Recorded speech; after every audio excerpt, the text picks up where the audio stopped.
dareen muddo dheer dadna horeysa qulubta dadweynaha ka dhex guuxayay ayaa haatan bannaanka yaala kadib kolkii hal muwaadin dhiirani ku muujiyay Hargeysa dhexdeeda wixii dadweynaha ka dhex guuxayay muddada badan nidaamku wuxuu jaal iyo daris leeyahay cabsi iyo walaac joog iyo jiifba haatan u diiday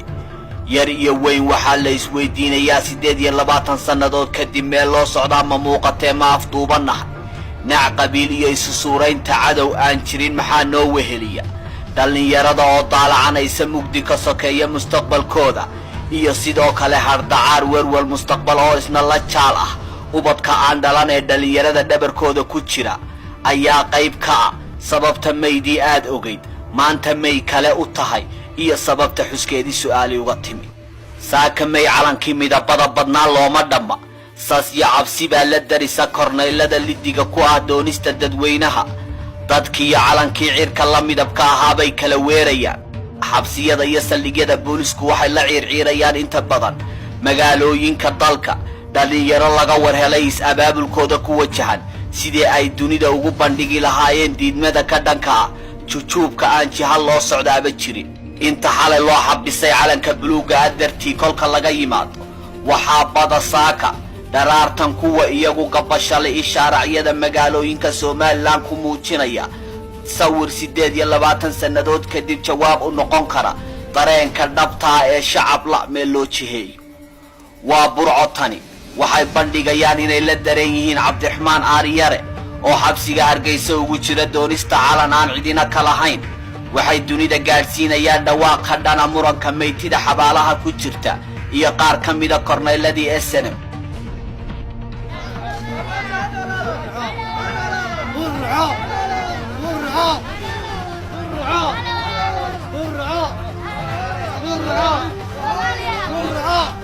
weli waa barigee laascaanooda yar alle u soomani waxay kor u sidaan calanka Soomaaliya iyagoo muujinaya in Cabdiraxmaan Aar waa wiilka Hargeysa loogu taxaabay ee keligii ahayn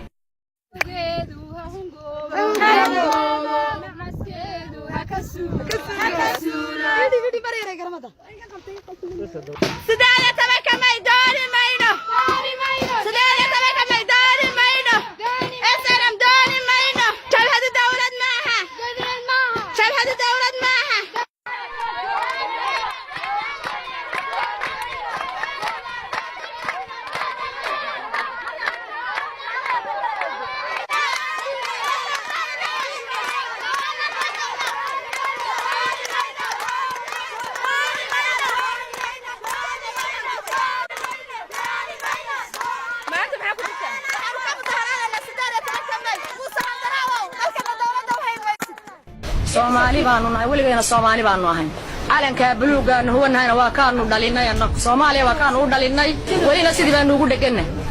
calal saddex dariiqooda raaci mayno ma ogolin qaadan mayno haasa ilaahay nagu waxa weeyaan Soomaaliya kala goynteeda ma ogolin horena uma aanan ogolayno annaga xornimada keenay dadka Soomaali diidkaana oo maanta calankan ka cararaya waa kii loo dhinto dhiigayagu qubtay aanu Soomaaliya ugu soo halganay waxa weeyaan calankaas aanu haddana ku dhimanaa awal ku dhimanay haddana u taaganahay isla barigee ceerigaaba waatan iyana maaha tii aad ogay waxay huwa yihiin calanka xilligan cabsida ku ah korneylada kulmi way dhawaaqayaan waxay kor u leeyihiin Soomaaliya Soomaali baale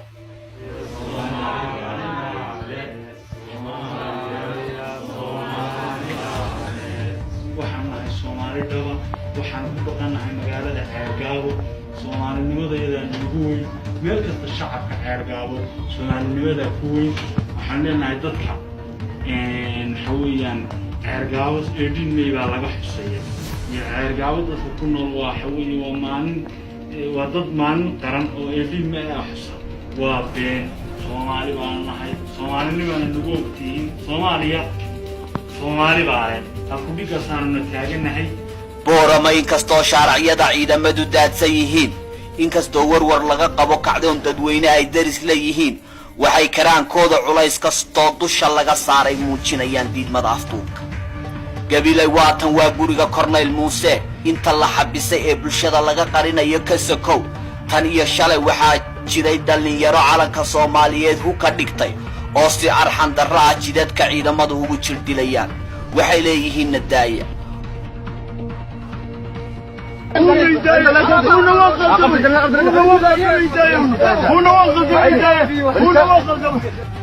waa su'aale maxaa soo cusboonaaday shalay sawirradaa kuu muuqdaa ma ay jirine maxaa maanta keenay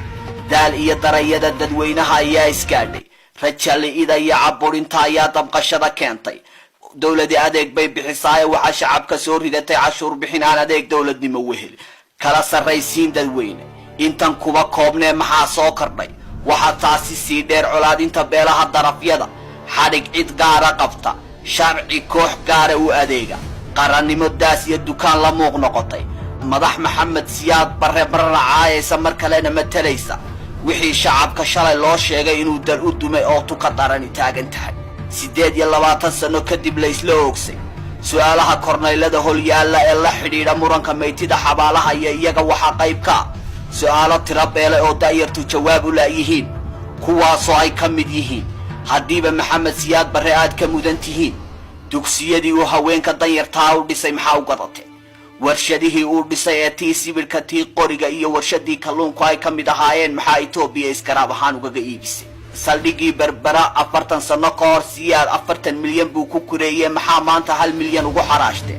siyaadka aad ku celcelisaan wuxuu geeriyooday isagoo saboola ubadkiisuna aanay hal guri uga tegine maxaa keenay in ubadkiinu kursiga madaxtinimada milyaneera ku noqdaan waa la isku dhagan yahay dhagaha ayayse doonayaan su'aalaha dadweynaha inay ka dabooshaan wax badan oo dadaalo dadweyne baraarugay ah ayaa istaba socda qoraaga weyn ee maxamed baasha xaaji xasan oo ka mid ahaa ururkii SNM qalinka wuxuu u qaatay tirtirka cadaawadda laga dhaxaysiiyay calanka Soomaaliyeed iyo shacabka Soomaaliland macallinku wuxuu culays ka saarayaa siduu dhagaha ugu culi lahaa bulsho u diyaarsan inay hore u ciidamiyaan aqoon-yahanadii cabqariyiinta ahaa waa galaydh iyo samatare iyagu toos bay dadweynaha u dabiibayaan waxay leeyihiin 18 May sakhrad weeye ka toosa maaha maalinteennii soo baraaruga bay ku dhawaaqayaan tusaalayaal nool bay bixinayaan waxay leeyihiin may cid baa samaysatay ee meeday maalinteennii xornimadu bari faysaradu xaqa juun soo celintiisay wada goobayaan June 26 markaanu waxaan qabaa in ay tahay maalinta qura ee ina siinaysa saldhigga aan joogsanaynaynu markaa ka kuulay meel kale ma jirto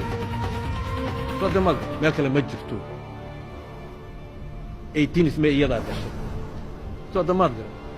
anuu aabbahay ma dhali karayadee I can't anuu hooyaday ma dhali karayadee no matter how much I try ma dhali karayadee marka la yidhaahdo magacaaguna waa axmed ayadee ismaaciil samatar amba xalima cabdillah that's 26 June anuu ismaan dhalay ismaaciil samatar iyo xalima cabdillah baan iyo kuwii ka sii horreeyay 26 June bayna dhashay kolkaa weliba waxaan khaasatan ku leeyahay habaryarahay iyo abtiyaashay waryaada rag iyo dumarba war arrintaa waa lagu sakhraansan yahay toosa burco waa magaalada la sheego in calanka laftiisa lagaga dhawaaqay ciidamada xalay la geliyay ka sokow wafdi calama Somaliland madaxtooyada Hargeysa looga sii dhiibay ayaa xalay xilli dambe gaadhay waa kuwa wafdigu way cataabayaan halkii lagaga dhawaaqay maalinta la xusayo ayaa shacabku xalay iska hortaageen in wafdiga madaxtooyada laga diray ay biraha burco ku xidhaan calamada Somaliland أهل شعسابة ماشي برعاية إدين ميدا بيض ولا شيء نجاش ما أنت وأنا درك كره كده نجا وبرعوا نجاهر تبغى على ما أنت وأنا درك والله وربنا بكسر ماشي السومال لام برعوا على ما أنت درك اللي جوها كبير أنا ملك السعودية سما قراني مقرناس فملك وجوه بيصير برعوا السومال اللام ولا كده واقع شك بين خلق الجموش أنا وأنا كنا قلنا هرجيس قول يدكش السومال لام قوة كلام هاي السومال بنو كل قيد قلنا هرجيسة وأنا كسرنا وكده بردين اللي واحد السنة بتشتوى خاص برعنا واقع وهالكي يروجوا بيس مركا محنو دكول كهاي السنة ولا قليل أبي اللي ما دكول لو عيك تاجتوا على ما تدخل روح رحلة haddii shalay bulsho nac iyo colaad dhagaha looga dhaamiyey ay dhagaysan jireen heesaha ay ka mid tahay adigaan kugu hoos dhashay miyaan kaa dhoofayaa dhabtu kolkay timi waxay qaadayaan adigaan kugu hoos jabee miyaan kuu joogayaa Somali jamcad yadanki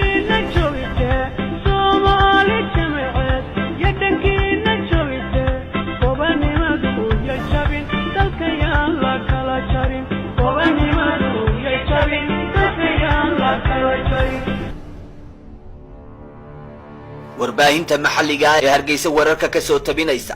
waxay si wada jira u baahinayaan ka daalida bulshadu ka daashay xusaska aan loo dhamayn iyo karaahiyeysiga sidii kacaankii wasiirada loo diro inay dadweynaha dibadda u soo saaraan waxay muujinayaan xuska mayda laga daalay ma dareemin inuu yahay doorkan maanta Home Cable TV oo markuu doono u adeega dadweynaha wuxuu soo bandhigayaa bulshada Hargeysa oo iska daa wax kale calankii Somaliland iibsigiisa iyo xuskiisiba suuq la'aan haraysay waxaad ka mid tahay dadku suuqa wax ku iibiya goobtan aad wax ku iibinaysana waxay ka mid ahayd goobaha laga dareemi jiray xuska 18 May calamaanta lagu iibin jiray sidaynu arkayno wax calana iyo diyaar garow kale kama muuqdo halkan maxay isbedelay isbedel kortay wixii ilaahaba maaskala marka hore waxaanu garanaa halkan oo aanu soo taagnay ilaa saldhigga dhexe ilaa saldhigga New Hargeysa inta u dhaxaysa dhammaan lagu iibiyo calan ma haddii intii horeysa ee aan tolay aan arki waayay in ay iga bixi weyday wax dambeeyana aan tolo oo aan dhaqaalaha ku bixiyo anigu waga talaasay waan ka qaabsaday may kowdeed margu ahlaali hadii garmaantay iyo hadii calamaantay iyo hadii isku joogtahay soo iibiyay markii kaabaleego loo waayay cibada iga ibsi weeyay ayaan anigu iska xari waa kuwan korneyladii xalay saqdii dhexe heerka cabsidooda shir jaraa'id waagu ku simi waayay ay qabteen dhalinyarada calanka Soomaaliyeed isxajintiisa muujinaya saskay ka qaadeen bay sheegayaan boqolaal ay xabsiga calanka dartii ugu taxaabeen bay tabinayaan haddaba waxa la wargelinayaa in ay jiraan dad doonaya inay kharbadaada sameeyaan dad calamadii Soomaali weyn iyo wax la xidhiidha qaybinaya ayaa laynoo sheegayaa qaar biliiska gacanta ku haya calaamadaha qaarkood waa la hayaa ugu dambayntii haddii caburinta bulshadu ka dhignayd gudcur habeenimo waabaa bariyey si kastoo ay isugu dayaan tiro kastoo ciidamo ay bulshada dul dhigeen shalay iyo habeenkii xalay ahaa misna baajin kari waaye muujinta dareenkooda